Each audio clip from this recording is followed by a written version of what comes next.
हाँ बाबा, ये आपका ही आशीर्वाद है बाबा, जो इतने वर्षों के बाद हमें पुत्र की प्राप्ति हुई है। अब आप ही इसका नामकरण कीजिए बाबा। हाँ हाँ बेटा, क्यों नहीं, आप अपने पुत्र को मुझे दीजिए।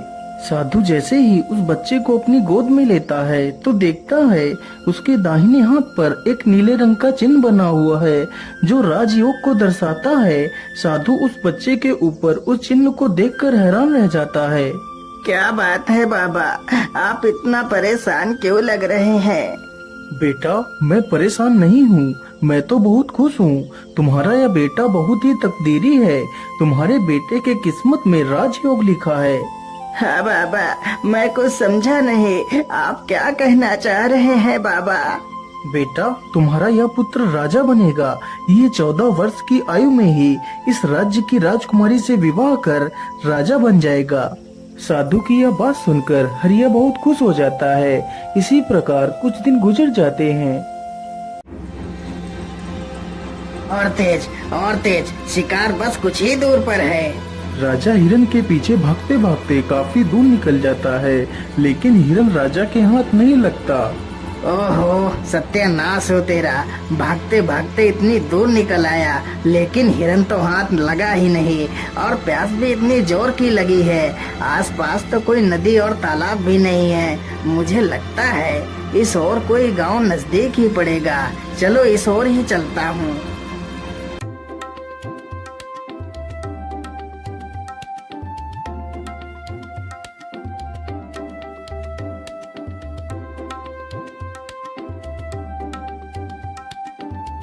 राजा चलते चलते उसी गांव में पहुंच जाता है जहां वह बच्चा पैदा हुआ था जिसका विवाह राजकुमारी से होना था। अरे बाबा, सुनिए जरा, मुझे बहुत जोर की प्यास लगी है। कृपा कर आप मुझे थोड़ा सा पानी पिला दीजिए। हाँ हाँ बेटा, क्यों नहीं, तुम यहीं रुको, मैं अभी तुम्हारे लिए पानी लेकर आता हूँ। वह बूढ़ा व्यक्ति अंदर जाता है और राजा को पानी का घड़ा लाकर दे देता है। फिर वह राजा पानी पी लेता है।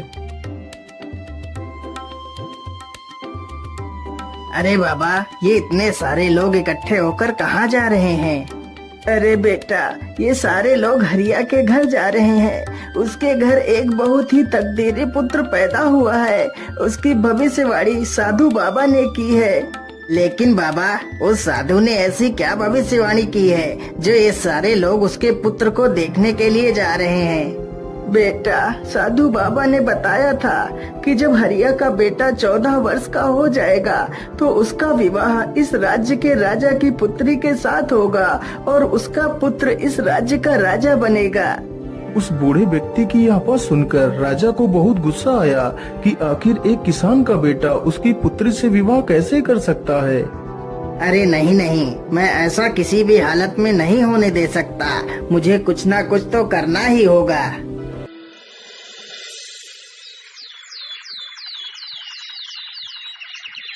राजा अगले ही दिन अपना वेश बदलता है और उसी गांव में पहुंच जाता है। अरे भाई, ये हरिया किसान का घर कहाँ पर है? अरे भाई, सीधे चले जाओ और गांव के आखिर में जो घर मिलेगा वही हरिया किसान का घर है। इतना सुनकर राजा हरिया के घर पहुंच जाता है। अरे ओ हरिया भाई, जरा घर से बाहर आओ, मैं तुमसे मिलने आया हूँ। हाँ भाई, बोलिए, आप कौन है और आप हमसे क्यों मिलना चाहते हैं? हरिया भाई, मैं सेठ करोड़ी मल हूँ। मैं हरिपुरा गांव में रहता हूँ। मैंने सुना है आपका पुत्र बहुत किस्मत वाला है, उसके किस्मत में राजयोग है। हाँ सेठ जी, आपने बिल्कुल ठीक ही सुना है। हरिया भाई, मैं तुमसे कुछ कहना चाहता हूँ। हाँ हाँ, बोलिए बोलिए सेठ जी, आप हमसे क्या कहना चाहते हैं? अरे भाई, आप अपना बच्चा मुझे दे दो, मैं इसके बदले तुम्हें ढेर सारा धन दूंगा। तुम्हारे बच्चे का पालन पोषण मैं करूंगा। लेकिन सेठ जी, मैं अपना बच्चा आपको नहीं दे सकती। अरे हरिया भाई, जरा सोच लो, मैं इसे यहाँ लेने आया हूँ। इसमें ईश्वर की ही मर्जी है कि आपके बच्चे का पालन पोषण एक अच्छी जगह पर हो। तुम सोचो, तुम एक मामूली से किसान हो, तुम इसका पालन पोषण ठीक ढंग से नहीं कर सकते। हाँ हाँ भाग्यवान, सेठ जी एकदम ठीक कहते हैं। हम इस बच्चे का पालन पोषण नहीं कर सकते। हो सकता है इसमें ईश्वर की ही मर्जी हो कि इसका पालन पोषण एक अच्छी जगह हो। ठीक है सेठ जी, मैं अपना बच्चा आपको दे दूंगी, लेकिन जब मेरा बच्चा 14 वर्ष का हो जाएगा तो तुम मेरे बच्चे को वापस कर देना। हाँ हाँ ठीक है, 14 वर्ष के बाद मैं तुम्हारा बच्चा तुम्हें वापस कर दूंगा। इतना कहकर वह राजा बच्चे को ले लेता है और वहाँ से चला जाता है।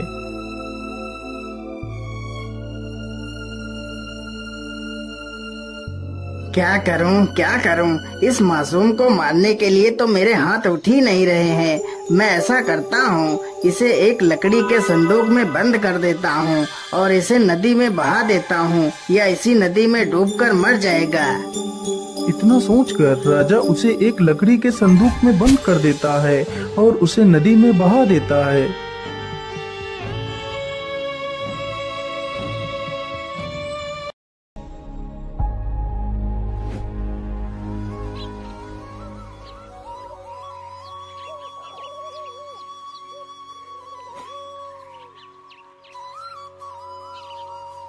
ओम सूर्य देवाय नमः। ओम सूर्य देवाय नमः। सेठ हीरालाल सूर्य को जल अर्पित कर रहा था, तभी वह संदूक बहता हुआ उसके पैरों के पास आ जाता है।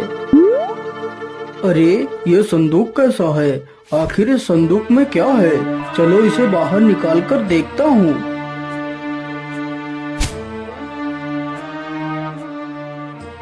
अरे ये क्या? इसमें तो एक बच्चा है, लेकिन यह बच्चा तो कितना सुंदर है। हे प्रभु, लगता है आपने मेरी सुन ली। मेरी पत्नी कब से पुत्र की कामना कर रही थी और आज आपने उसे भी पूरा कर दिया।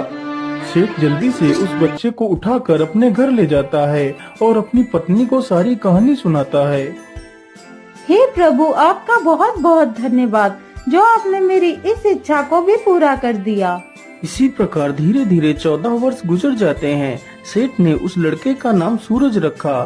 सूरज अब पूरे 14 वर्ष का हो चुका था। वाह सूरज वाह, तुम तो कितने बुद्धिमान हो।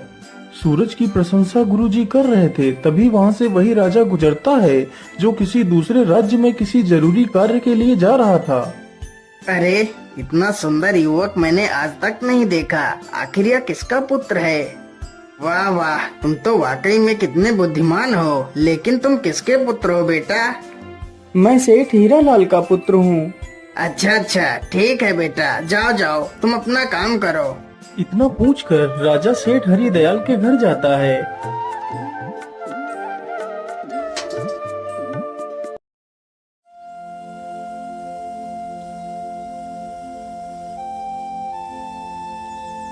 सेठ जी, इतना सुंदर और बुद्धिमान बेटा आपको कैसे प्राप्त हुआ?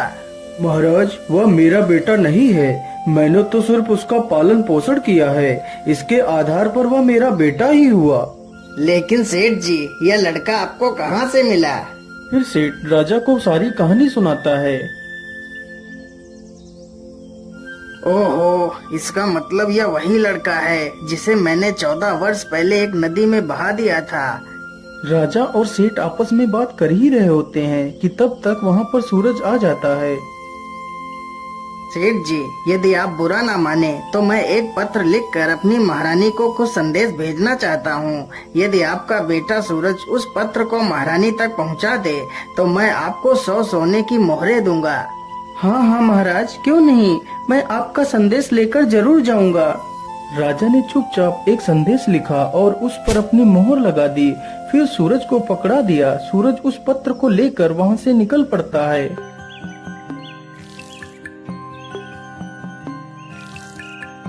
सूरज चलते चलते एक घने जंगल से गुजरता है तो वह अपना रास्ता भटक जाता है। अरे ये क्या, मैं चलते चलते इतना थक गया हूँ, लेकिन यह जंगल तो खत्म होने का नाम ही नहीं ले रहा है। कहीं मैं रास्ता तो नहीं भटक गया? अब तो जल्दी ही शाम भी होने वाली है। क्या करूं, किधर जाऊं? फिर सूरज आगे बढ़ता है। उसे चलते चलते जंगल में रात हो जाती है।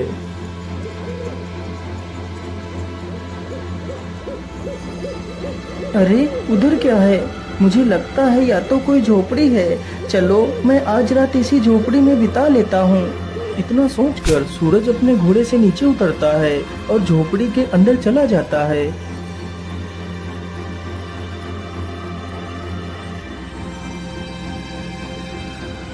अरे अरे, कौन हो तुम और तुम अंदर कहाँ घुसते चले आ रहे हो? माता जी, मुझे माफ करिएगा जो मैं आपकी बिना इजाजत के अंदर चला आया। फिर सूरज उस बूढ़ी महिला को सारी कहानी बताता है। सूरज की ये सारी बातें सुनकर उस बूढ़ी महिला को सूरज पर दया आ जाती है। लेकिन बेटा, तुम्हारा यहाँ पर रुकना ठीक नहीं होगा। यह स्थान डाकुओं का अड्डा है। अभी कुछ ही देर में डाकू आने वाले हैं। यदि उन लोगों ने तुम्हें यहाँ पर देख लिया तो समस्या आ जाएगी। लेकिन माता जी, इतनी रात्रि में तो मैं कहीं और भी नहीं जा सकता। यदि बाहर जंगल में गया तो मुझे जंगली जानवर खा जाएंगे। इससे अच्छा है मैं यहीं पर एक कोने में ही सो जाता हूँ माता। इतना कहकर सूरज एक कोने में जाकर लेट जाता है और सो जाता है। कुछ ही देर बाद डाकू अपने घर वापस आ जाते हैं।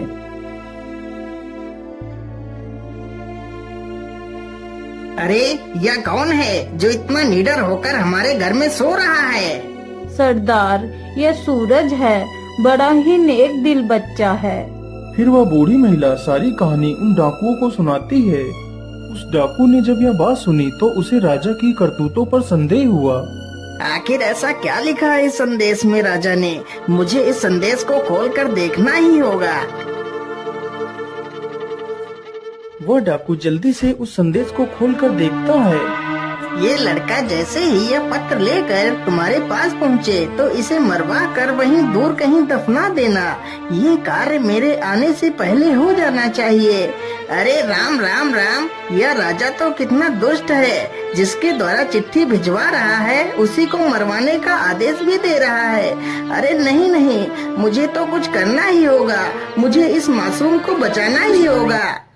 इतना कहकर वह डाकू एक दूसरी चिट्ठी लिखकर उसकी चिट्ठी से बदल देता है। सुबह होने से पहले वह सारे डाकू वहां से चले जाते हैं।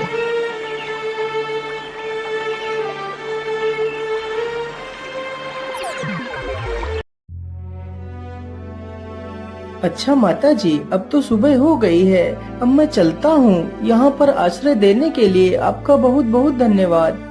इतना कहकर सूरज वहाँ से निकल पड़ता है। सूरज कुछ ही देर में राजमहल में पहुँच जाता है और चिट्ठी महारानी को दे देता है। महारानी तुरंत ही उस चिट्ठी को पढ़ती है।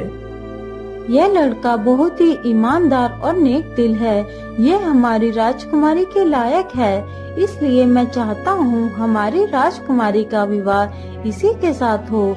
इसलिए तुम हमारी पुत्री का विवाह इसी के साथ कर दो। यह विवाह मेरे वापस आने से पहले हो जाना चाहिए। आखिर महाराज ऐसे कैसे किसी के साथ हमारी राजकुमारी का विवाह कर सकती हैं? लेकिन इस चिट्ठी पर तो महाराज की मोहर भी लगी है। इसका मतलब यह युवक सत्य कह रहा है। इतना सोचकर महारानी ने अपनी पुत्री का विवाह सूरज के साथ कर दिया। कुछ दिनों बाद जब राजा वापस लौट कर आया तो उसे पता चला कि उसकी पुत्री का विवाह उसी युवक के साथ हो गया है। यह सुनकर राजा गुस्से से आग बबूला हो गया। नहीं नहीं महारानी जी, ये तुमने क्या कर दिया? तुम जल्दी से जाओ और मुझे वह पत्र दिखाओ जो मैंने तुम्हें भेजा था। महारानी जल्दी से राजा को वह पत्र दिखाती है तो राजा पत्र में कुछ और ही लिखा पाता है। अरे सैनिकों, जल्दी से जाओ और सूरज को हमारे सामने पेश करो। सैनिक तुरंत जाते हैं और सूरज को लेकर आ जाते हैं। अरे युवक, तुमने छल करके मेरी पुत्री से विवाह तो कर लिया, लेकिन मैं तुम्हें अपना दामाद स्वीकार नहीं करता। लेकिन महाराज, मैंने तो आपके साथ कोई छल नहीं किया है। अरे मूर्ख, तू मेरे साथ भी छल करना चाहता है, लेकिन मैं तुझे अपना दामाद स्वीकार नहीं करता। हाँ, मैं तुझे एक शर्त पर ही अपना दामाद स्वीकार कर सकता हूँ। बोलिए महाराज, आपकी क्या शर्त है? अरे युवक, यदि तुम मुझे शैतान के 2 सोने के बाल लाकर दे दो तो मैं तुम्हें अपना दामाद स्वीकार कर तुम्हें अपना सारा राज्य सौंप दूंगा। यदि बाल लेकर नहीं आए तो मैं तुम्हें फांसी पर चढ़ा दूंगा। ठीक है महाराज, मैं अपनी पूरी कोशिश करूंगा। इतना कहकर सूरज एक घोड़े पर सवार होकर वहां से निकल पड़ता है।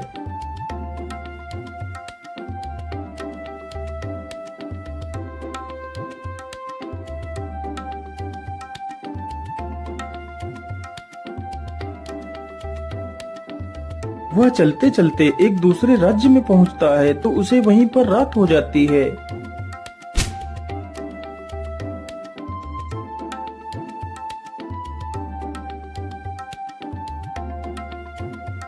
अरे सैनिक भाई, मैं एक परदेशी हूँ और आज रात मैं आपके यहाँ रुकना चाहता हूँ।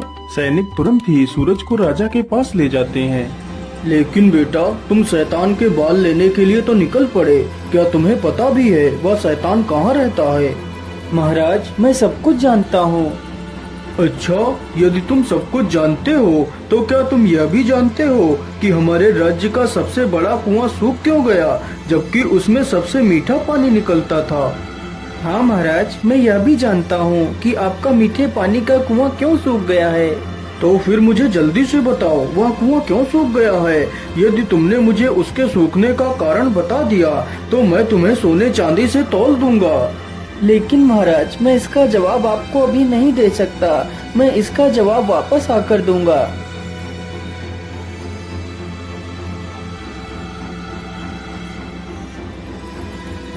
अगली सुबह सूरज वहाँ से आगे के लिए निकल पड़ता है।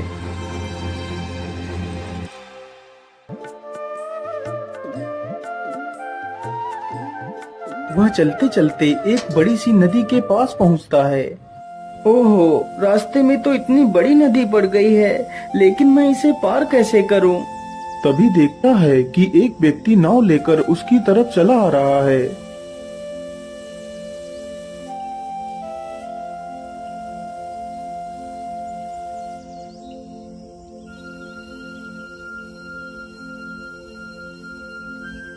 अरे भाई, कृपा कर आप मुझे नदी के उस पार छोड़ दीजिए। हाँ हाँ, क्यों नहीं, मैं आपको नदी के उस पार छोड़ दूंगा, लेकिन उससे पहले तुम्हें मेरे एक सवाल का जवाब देना होगा। ठीक है भैया, पूछिए, तुम क्या पूछना चाहते हो? मेरा सवाल ये है कि मुझे इस काम से स्वतंत्रता कब मिलेगी? अरे भाई, मैं तुम्हें वचन देता हूँ कि तुम्हारे इस सवाल का जवाब मैं जरूर दूंगा, लेकिन अभी नहीं। तुम्हें मेरे वापस आने तक इंतजार करना होगा। इतना सुनकर वह नाविक सूरज को नाव पर बिठा लेता है और उसे नदी पार करा देता है। वह जल्दी से नाव से नीचे उतरता है और वहाँ से चला जाता है।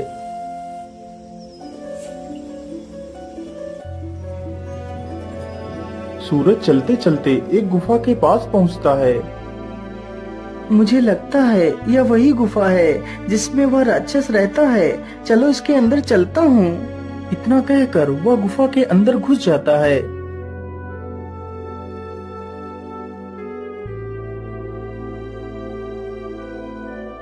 अरे, कौन हो तुम और तुम इस गुफा में क्या लेने आए हो? माता जी, मेरा नाम सूरज है। मैं बहुत परेशानी में हूँ, मेरी सहायता कीजिए माता। फिर वह अपनी सारी कहानी उस राक्षसनी से बताता है।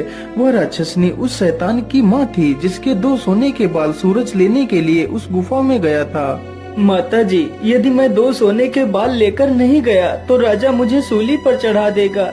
उसकी ये सारी बातें सुनकर उस राक्षसी को उस पर दया आ जाती है। ठीक है बेटा, मैं तुम्हें उस शैतान के 2 बाल दे दूंगी। माता जी, यदि आप बुरा न माने तो मैं आपसे 2 सवालों के जवाब जानना चाहता हूँ।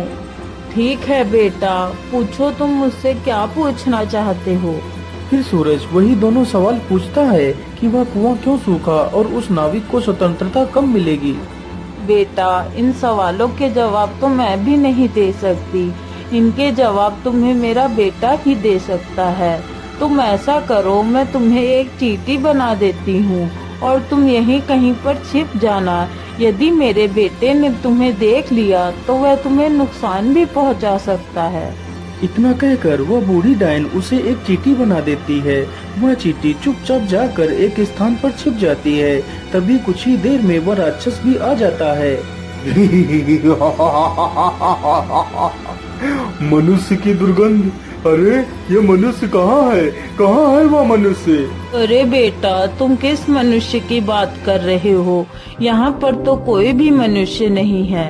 लेकिन माँ, मुझे तो यहाँ पर बहुत जोर जोर से किसी मनुष्य की दुर्गंध आ रही है। अरे बेटा, यहाँ पर कोई भी नहीं है। तुम मेरा विश्वास क्यों नहीं कर रहे हो?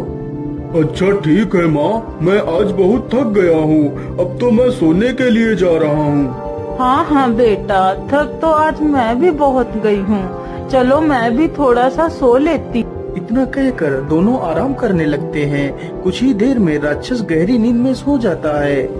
मुझे लगता है अब ये गहरी नींद में सो गया है। अब यही अच्छा मौका है बाल उखाड़ने का। वह डायन जल्दी से शैतान का एक बाल उखाड़ लेती है। अरे माँ, ये तू क्या कर रही है? तू मेरे बाल क्यों उखाड़ रही है? अरे बेटा, मैं बहुत डर गई थी। मैंने बड़ा ही बुरा सपना देख लिया था।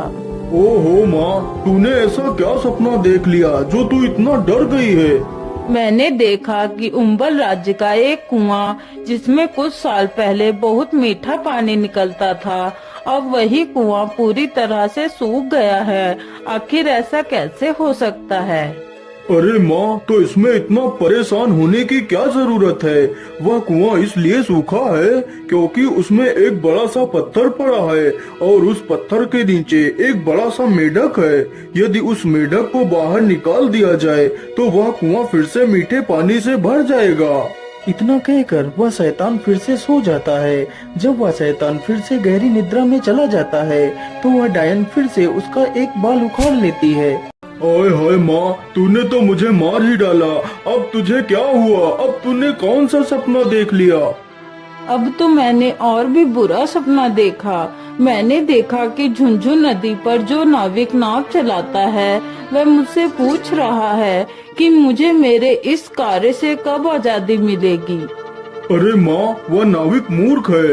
यदि वह अपना चप्पू किसी दूसरे आदमी के हाथ में थमा दे तो उसे इस कार्य से छुटकारा मिल जाएगा। लेकिन माँ, अब तू कोई दूसरा सपना मत देखना। इतना कहकर वह राक्षस फिर से सो जाता है। फिर वह डायन सूरज को वापस इंसान बना देती है। बेटा, ये लो वो सोने के बाल और तुम जल्दी से यहाँ से भाग जाओ। सूरज डायन का धन्यवाद करता है और वहाँ से चला जाता है। फिर वह उसी नाविक के पास पहुँचता है तो नाविक उसे नदी पार करा देता है। मेरे भाई, जिस दिन कोई व्यक्ति तुम्हारे इस चप्पू को खुद अपने हाथों में ले लेगा, उसी दिन तुम इस कार्य से स्वतंत्र हो जाओगे। इतना कहकर सूरज अपने घोड़े पर बैठता है और वहाँ से निकल पड़ता है। सूरज चलते चलते कुछ ही देर में अंबल राज्य में पहुंच जाता है, जहां उसे अपने दूसरे सवाल का जवाब देना था। महाराज, आपका कुआं फिर से मीठे पानी से भर सकता है। तो फिर जल्दी बताओ युवक, हम अपने कुएं को कैसे ठीक कर सकते हैं? महाराज, आपके कुएं में एक बड़ा सा पत्थर पड़ा है और उसी पत्थर के नीचे एक बड़ा सा मेढक है। यदि उस मेढक को बाहर निकाल दिया जाए तो कुएं में पानी फिर से भर सकता है। राजा ने ऐसा ही किया। उसने उस बड़े मेढक को उस कुएं से बाहर निकलवा दिया। वाह सूरज वाह, तुम तो बहुत बुद्धिमान हो। मैं तुमसे बहुत प्रसन्न हुआ। आज यह कुआं फिर से मीठे पानी से भर गया, इसलिए मैं तुम्हें 1 कुंटल सोना इनाम में देता हूँ। फिर वह उस सोने को अपने घोड़े पर लादता है और राजमहल की तरफ निकल पड़ता है। वह जल्दी ही राजमहल पहुंच जाता है।